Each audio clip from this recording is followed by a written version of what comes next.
Hello students, today we are going to see last topic of this chapter, current electricity, thermoelectric effect. What is thermoelectric effect?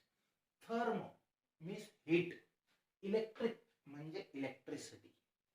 Heat ने electricity निर्माण करणे, तयार करणे, produce करणे ला thermoelectric effect असे म्हणतात. आता याची डिस्कवरी कशी लागली? Seebeck is the name of scientist who discovered this. आता बघा, आपण रेजिस्टन्स वापरतो, हा प्रेस, इस्त्रीची कॉईल, हीटर, गिझर, तर त्यांच्यामध्ये एक रेजिस्टर असतो, अलॉय किंवा प्युअर मेटल पण असतो. बल्बमध्ये टंगस्टनची फिलामेंट असते, त्याला काहीतरी रेजिस्टन्स असतो. तर ह्या रेजिस्टन्सची काय प्रॉपर्टी आहे?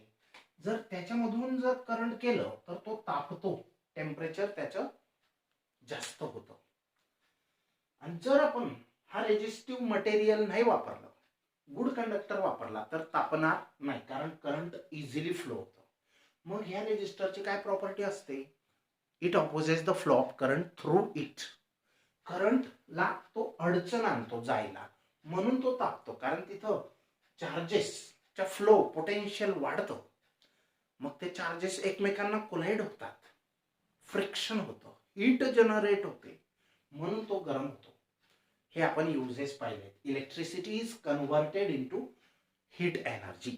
या ठिकाणी electricity is converted into heat energy. पण ह्याचा रिव्हर्स इफेक्ट, जर आपण टेम्परेचर दिलं तर इलेक्ट्रिसिटी प्रोड्यूस करता येईल, हा एक ऑपोजिट रिव्हर्स प्रोसेस करून पाहिली सीबेक आणि सीबेकने, आणि ते इफेक्टला नाव दिलं थर्मोइलेक्ट्रिक इफेक्ट. समजलं? मग रेजिस्टिव्ह मटेरियल मधून इलेक्ट्रिसिटी पास केली तर रेजिस्टर गरम होतो. आपलं पाणी गरम करायचे हीटर, इस्त्री, प्रेस, अजून हिटिंग इलेमेंट आहे, रूम हीटर वगैरे वगैरे. हा, नायक्रोम, कॉन्स्टंटन, त्याच्यानंतर मँगॅनीन, टंगस्टन, हे जे मेटल्स, हे अलॉईज आणि मेटल आहे. Tungsten is a pure metal, constantan, manganin and nichrome are the mixture of metals, that is alloy. They have a property to oppose the current. If they opposes current through them, then they becomes hot, means electric current or electrical energy is converted into thermal energy or heat energy. म्हणजे resistor हा electric एनर्जीचं conversion heat energy मध्ये करत असतो. मग त्याच्या उलट आता बघा, what is thermoelectric effect? When electric current is passed through a resistor, जर इलेक्ट्रिक करंट रेजिस्टर मधून पास केलं तर electric energy is converted into thermal energy. Thermal म्हणजे हीट एनर्जी. रेजिस्टर मधून इलेक्ट्रिक करंट पास केलं तर तो काय करतो? इलेक्ट्रिकल एनर्जी म्हणजे करंटचं कन्व्हर्शन कशामध्ये करतो? थर्मल एनर्जी म्हणजे हीट एनर्जी. त्याच्या उलट प्रोसेस, द रिव्हर्स प्रोसेस, उलट process, conversion of thermal energy directly into electrical energy. Thermal एनर्जीचं कन्व्हर्शन इलेक्ट्रिसिटी मध्ये होऊ शकतं, was discovered by सीबेक. हे कोणी डिस्कवर केलं? Name of scientist Seebeck. And the effect is called thermoelectric effect, आणि याला थर्मोइलेक्ट्रिक इफेक्ट असं म्हणायचं. आता बघा, next question, explain thermocouple with the help of example. Thermocouple काय असते? थर्मोकपल म्हणजे दोन असे मेटल्स की जे त्यांचे दोन जंक्शन तयार होतील असे जॉईंट करायचे, आणि एका जंक्शनला खूप हीट द्यायची आणि दुसऱ्या जंक्शनला एकदम थंड ठेवायचं, तर इलेक्ट्रिसिटी तयार होते, ईएमएफ तयार होतो. आणि असे जी जोडी आहे, दोन मेटल्सची पेअर आहे, कपल आहे, तिला आपण थर्मोकपल असं म्हणायचं. तर बघा, समजलं? मग हे रेजिस्टर मधून करंट पास केलं तर तो इलेक्ट्रिकल एनर्जीचं कन्व्हर्शन हीट एनर्जी मध्ये करतो, आणि त्याच्या रिव्हर्स प्रोसेस, जर आपण हीट एनर्जी दिली, conversion of thermal energy directly into electrical energy, was discovered by Seebeck, and the effect is called thermoelectric effect. आता बघा, थर्मोकपल काय असतं? जोडी. कपल म्हणजे जोडी. थर्मो म्हणजे थर्म दिली असता ईएमएफ तयार करणारी मेटल्सची जोडी, कपल, त्याला म्हणतो आपण थर्मोकपल. आता बघा, इफ टू डिफरंट मेटल्स, दोन डिफरंट मेटल घ्या, आर जॉईंड म्हणजे कसे जोडायचे? To form a closed circuit. असं पूर्ण सर्किट, बंदिस्त सर्किट बनायला पाहिजे. म्हणजे आता बघा, इथं बिस्मथ, इथून इथपर्यंत हा बिस्मथ मेटल आहे आणि इथून असा हा अँटीमनी एसबी मेटल आहे. हे दोघं मेटल असे जोडलेले आहेत so as to form two junctions, की जेणेकरून दोन जंक्शन तयार व्हायला पाहिजे. बरोबर. आता इथं बघा, बिस्मथ आणि एसबी हे एक जंक्शन आहे आणि इथं पण बिस्मथ आणि एसबी हे दुसरं जंक्शन आहे आणि हा क्लोज्ड पाथ आहे. गॅल्व्हॅनोमीटर कशासाठी लावलेला आहे, कनेक्ट केलेला आहे? की करंट तयार होईल की नाही चेक करण्यासाठी, डिटेक्ट करण्यासाठी गॅल्व्हॅनोमीटर वापरलेला आहे. आणि हे दोन जंक्शनला एकाला हॉट जंक्शन म्हटलंय, म्हणजे हिटिंग दिली जाते, वॉटर बाथ गरम पाण्याचं, आणि दुसऱ्यामध्ये आईस टाकलेलं आहे, याला कोल्ड जंक्शन म्हणायचं. मग current SB to bismuth at cold जंक्शनला एसबी कडून बिस्मथ कडे फ्लो होतं ईएमएफ, आणि बिस्मथ टू एसबी हॉट जंक्शनला बिस्मथ टू एसबी असं फ्लो होतं आणि हे असं चालूच राहतं फ्लो. ही जे प्रोसेस आहे, हे जे मेटल्सची पेअर आहे, याला थर्मोकपल असं म्हणायचं. तर बघा, if two different metals are joined to form a closed loop or circuit, जर दोन वेगवेगळे मेटल्स घेऊन त्यांचं असं सर्किट बनवलं, लूप बनवला, and these junctions are kept at different temperatures, आणि दोघं जंक्शन हे जॉईंट वेगवेगळ्या टेम्परेचरला जर ठेवले, a small EMF is produced, थोडासा ईएमएफ तयार होतो, and a current flows through the metals, आणि या मेटल्स मधून करंट फ्लो होतं, असं मेटल्स मधून करंट फ्लो होतं.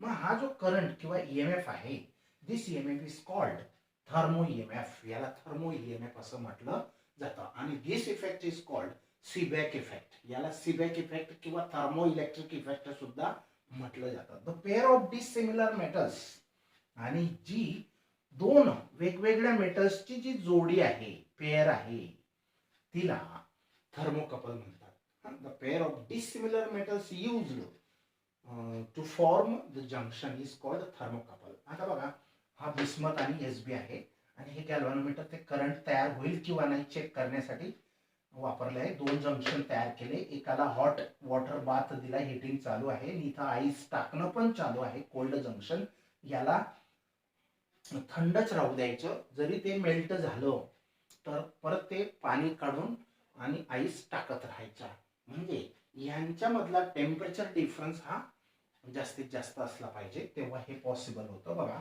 अँड अँटीमनी बिस्मथची पेअर आहे. तर antimony bismuth thermocouple is shown in the diagram, ही दाखवली आहे. फॉर दिस थर्मोकपल, या कपलसाठी, थर्मोकपलसाठी, the current flows from, current कुठून कुठं फ्लो होतंय? एसबी टू बिस्मथ, कुठं? कोल्ड जंक्शनला. एसबी म्हणजे antimony to bismuth. The current flows from antimony to bismuth, कोणत्या जंक्शनला? At the cold junction.